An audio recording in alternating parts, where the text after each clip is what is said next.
नमस्कार, मी सय्यद हारून अली, दैनिक लोकफन न्यूजमध्ये आपले सहर्ष स्वागत आहे। आज 10 मार्च 2025 आज आपण सिल्लोड तालुक्यातील तहसील कार्यालय आलोले आहे। यामध्ये आज सिल्लोड तहसील कार्यालयाचे नायब तहसीलदार संजय भोसले साहेब, उपविभागीय अधिकारी लतीफ पठाण साहेब, नायब तहसीलदार हारून शेख साहेब आणि आपल्यासोबत आहे शेळजूळ रयत क्रांती संघटनेचे अध्यक्ष महोदय। यांच्याकडे जाणून घेऊया DBTचं जे प्रकरण चालू आहे यामध्ये यांची प्रतिक्रिया घेऊया आपण की आज महिला मंडळ संजय गांधी निर्धार योजना असेल किंवा श्रावण बाळ योजना असेल 17,565 लाभार्थी आहे। त्यामध्ये 17,700 15,700 झालेले आहे आणि बाकीचे उरलेले लोक आहे गोरगरीब लोक इथं DBT करायला येत आहे। आपले दिव्यांग व्यक्ती असेल किंवा ज्येष्ठ नागरिक असेल भैयाकडून प्रतिक्रिया जाऊया। यांनी भैया नमस्कार, फोटो दादा नमस्कार, दैनिक लोकफन न्यूजमध्ये आपलं सहर्ष स्वागत आहे। आपलं नाव? नमस्कार, मी प्रभू नाना शेळजूळ पाटील, जिल्हा अध्यक्ष रयत क्रांती संघटना।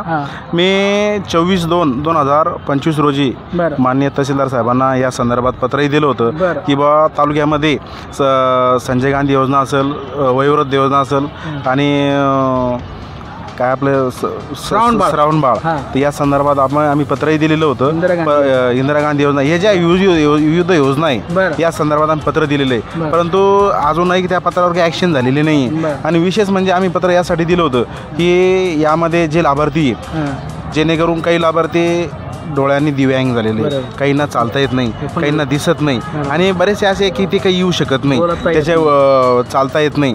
आणि माझं मत असं होतं, मी तहसीलदार साहेबांना पत्र दिलं होतं की तुम्ही तालुका लेवलला माई सेवा केंद्र जे असतात आपल्या शासनाचे आपले सरकार या माध्यमातून तुम्ही त्यांना ठरवून द्या की बाबा एका लाभार्थ्याची DBT करायची 50 रुपये घ्यायचे की 100 रुपये घ्यायची, हे तुम्ही असं पत्र त्यांना द्या। दुसरा विषय तालुक्या गावापर्यंत असे जरी केलं तर ज्या उदाहरण समजा आता उपळी गावामध्ये जर 100 लाभार्थी असेल तर त्या गावात 100 लाभार्थी आणि लिस्ट त्या आपले सेवा केंद्र असेल माई सेवा केंद्र त्यांना ती लिस्ट द्या। शिवण्यात 200-250 असेल ती लिस्ट तेवढीच द्या की तेवढे झाले पाहिजेत आणि यांनी जी लिस्ट दिली तेच आपले सेवा केंद्रावरून करायची आणि त्यांनी जी केलेली ती यांचे अहवाल त्याच्याकडून मागून घ्यायचा, जेणेकरून सर्वसामान्यांचे हाल होणार नाही। आता तुम्ही बघितलं असेल की तिथं भीड झालेली आहे, इतकी भीड झालेली आहे की आता 4 मला वाटतं 5 वाजेपर्यंत चालतं ते, परंतु असं आहे 5च्या नंतर गाड्या राहत नाही, मग येणाऱ्या जाणाऱ्यांनी कसं यायचं काय यायचं याच्या संदर्भात आम्ही 24/2/2025 रोजी रयत क्रांती संघटनेच्या वतीने आम्ही पत्रही दिलेले आहे। त्याच्यात बातम्या लोकांपर्यंत त्या बातम्या प्रकाशितही झालेल्या आहे, परंतु असं आहे त्याच्यावर अजून कुठलाही निर्णय झालेला नाही। येणाऱ्या काळात साहेबांनी जरा लवकर निर्णय घ्यावा, अन्यथा आम्ही रयत क्रांती संघटनेच्या वतीने एक मोठा आंदोलन या मोर्चा करू, त्यांच्याकडे पुन्हा त्यांच्या भावना या लोकांच्या त्यांच्यासमोर मांडू। आम्ही एकदा मांडलेले लेखी पत्रात तुमचा लढा गोरगरिबाच्या अन्यायाच्या विरोधात आणि मदतीसाठी आमचा लढा हा गोरगरिबांसाठी आहे की ज्यांना चालता येत नाही, येत नाही, काही लोकांना म्हणजे गाड्या घोड्या नाही आहे, बस टायमावर नाही आहे, त्याच्यामुळे हा गोरगरिबांसाठी लढा आहे।